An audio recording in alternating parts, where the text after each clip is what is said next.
10 really scary horror movies based on true stories. Horror movies that are based on true stories are particularly spine-tingling because there is that little voice in the back of your head telling you, wait, that actually happened. In turn, any coping mechanisms to quell the unease in one's stomach, which relies on self-talk that it's just a story, is ratcheted up that much more, whether it's haunted houses hiding in plain sight, or people literally dying from their nightmares. Here are the 10 best horror movies that are based on true stories.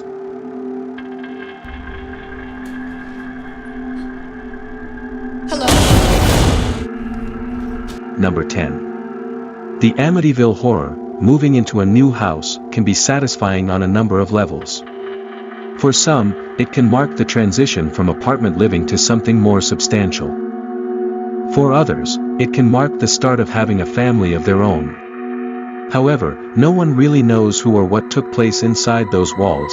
In the Amityville Horror, a family of 5, the Lutzes, moves into a suburban neighborhood on the south shore of Long Island, New York, and begins to experience the terrifying repercussions that stem from the past occupants who were all brutally murdered by their son/sibling. It's particularly unsettling because the film evokes all the senses, whether that's the sound of buzzing insects, the faint smell of perfume, or the weight of a presence in a seemingly unoccupied room. The film is based on a book of the same name which depicts the true actions of Ronald J. DeFeo Jr., who murdered his entire family in cold blood on November 13, 1974. Much like in the film, the Lutz family were so off-put by what they experienced, they moved out of the house after only 28 days, leaving in such a hurry that they didn't even bother to pack up their clothes. Number 9. Dead Ringers. David Cronenberg's film, Dead Ringers, finds Jeremy Irons playing identical twin gynecologists, Elliot and Beverly Mantle, who run a successful medical practice in Toronto.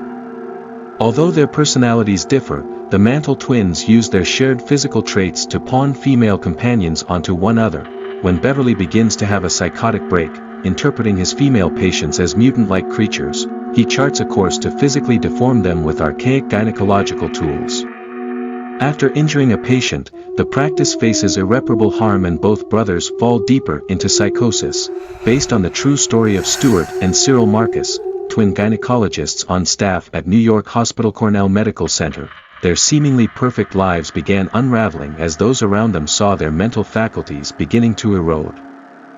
Although the film takes several creative liberties, issues relating to depression, drug dependency, a shared sense of self, and a shocking ending for once esteemed medical professionals all come from the Marcuses' bizarre lives.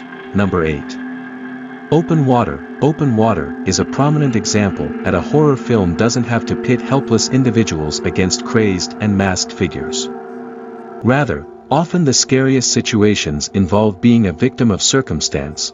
What starts out as a sun-filled day scuba diving in the crystal blue waters of the Bahamas suddenly turns harrowing when a couple is left behind and forced to reckon with the inevitabilities of the darkening sky, as well as what is lurking beneath them.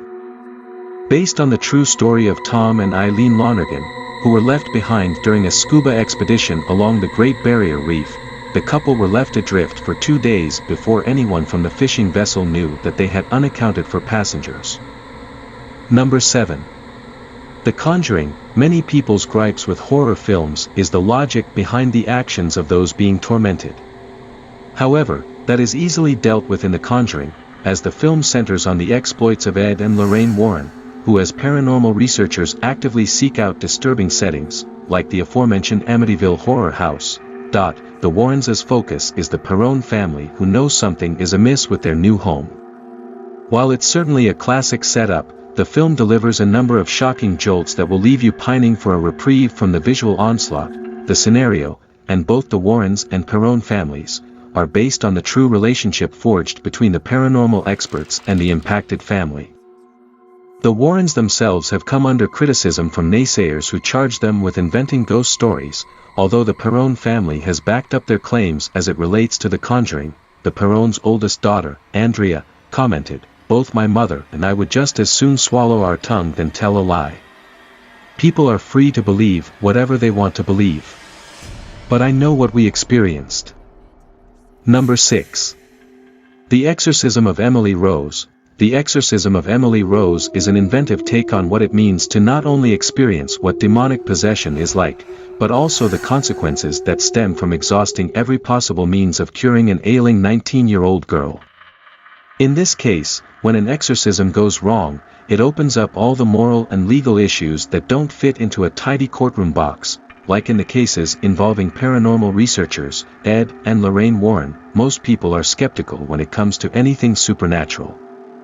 Thus, the task for the lawyer of the condemned priest who botched the exorcism must first prove that demonic possession is real in order to get a not guilty verdict. The film is based upon the life and death of Anneliese Michel, who grew up in post-World War II Germany and began suffering from symptoms that today would be diagnosed as schizophrenia. However, her devoutly Catholic family insisted it was the devil's handiwork and pressed that their local parish perform an exorcism. Under the direction of Father Arnold Renz, Anneliese was severely deprived of food and water and physically abused, under the guise that he was actually helping her. After she was found dead, her parents, Renz, and another priest, Ernst Alt, were all found guilty and liable for her death. Number 5. Wolf Creek, Australian film. Wolf Creek eschews any elevated set pieces or unrealistic motivations for the antagonist in favor of an ultra-realistic depiction of a road trip gone wrong. When three friends find themselves stranded near Wolf Creek National Park in Western Australia, the group is approached by a would-be Good Samaritan who offers to tow them to his nearby house where he has the tools and resources to help him. While on paper it may seem naive, the circumstances are such that the help is really the only lifeline that the weary travelers can hang on to, and would be similar to the couple bobbing in the water in open water to refuse a boat driven by a stranger. What ensues is one of the most violent and disturbing displays of violence in cinematic history, causing a rift amongst the film community who saw it as either a misogynistic trash heap or a barrier-breaking look at violence without a cartoon lens. As the title card for the film suggests, it is based on true events and is an amalgamation of the murderous exploits of convicted killers, Bradley John Murdoch and Ivan Milat, the latter who was nicknamed the Backpack Killer, after killing 7 travelers along Belanglo State Forest between Sydney and Canberra. Number 4. The Exorcist. The Exorcist remains one of the most highly influential and important films for a generation of filmmakers, from a variety of different genres, who were all impacted by the afflictions of a once sweet little girl who slowly morphed into a bile-spewing monster. Perhaps it's because director, William Friedkin, never set out to make a horror film. Rather, his motivation stemmed from a desire to explore the mystery of faith, which created a story that sought greater underlying meaning than other films lumped into the genre. The film and book in which it is based stems from the real afflictions of Roland Doe, a pseudonym given to the victim by the Catholic Church in the 1940s, who was determined to have been possessed by an evil spirit who was responsible for unexplained occurrences in Doe's house and physical wounds to both himself and those around him. Over 30 exorcism ceremonies took place over the course of several weeks, relying on 9 different priests and 39 other witnesses who all signed the final ecclesiastical papers which concluded that Doe had been cured on his possession. Number 3. A Nightmare on Elm Street. It simply wasn't enough for Wes Craven to torment people all around the world with monsters that attack a person while they go about their daily lives, like in The Hills Have Eyes or Swamp Thing. Instead, he conjured up a villain, Freddy Krueger, who would exact his revenge during a period when everyone, regardless of physical power, is at their most vulnerable. When they are asleep, Craven drew inspiration from a Cambodian family who fled the killing fields and immigrated to the United States. However, the son couldn't escape his harrowing past and often had debilitating nightmares. He told his parents he was afraid that if he slept, the thing chasing him would get him. So he tried to stay awake for days at a time, Craven said. When he finally fell asleep, his parents thought this crisis was over. Then they heard screams in the middle of the night. By the time they got to him, he was dead. He died in the middle of a nightmare. Here was a youngster having a vision of a horror that everyone older was denying. That became the central line of Nightmare on Elm Street.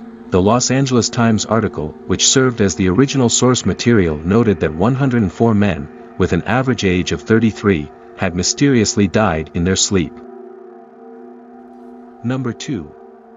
The Hills Have Eyes, the thematic premise of A Trip Gone Bad, remains the tried and true setup for a variety of horror film. Wes Craven's The Hills Have Eyes is no different. A large family is headed from Ohio to Los Angeles when car trouble derails their progress and forces them to deal with another family in the area who has an insatiable hunger for human flesh. Craven's film was inspired by the story of the Sawney Bean family who he had read about in the New York Public Library. In the 1700s in Scotland, I believe, there was an area that had road running through it from Scotland, and people thought it was haunted because people kept disappearing from that road, he said. The story came out and a couple was attacked by these wild-looking people. And one got away. According to the BBC, the Bean clan supposedly killed and ate 1,000 people over the course of 25 years. And finally, number 1. The Haunting in Connecticut. The Haunting in Connecticut is an inventive take on the haunted house horror genre. By adding a sick child riddled with cancer into the equation, a family needs to make their new home work out of sheer proximity to the hospital. But of course, there are secrets lurking which involve the original purpose of the house, as a mortuary, and the spirits contained inside of the walls. The film is based on the recall of the Snedeker family of Southington, Connecticut from 1986 who hired Ed and Lorraine Warren, who contended that mortuary staff had practiced necromancy and necrophilia with the corpses. Thanks for watching. Don't forget to subscribe and click the notification bell for more updates.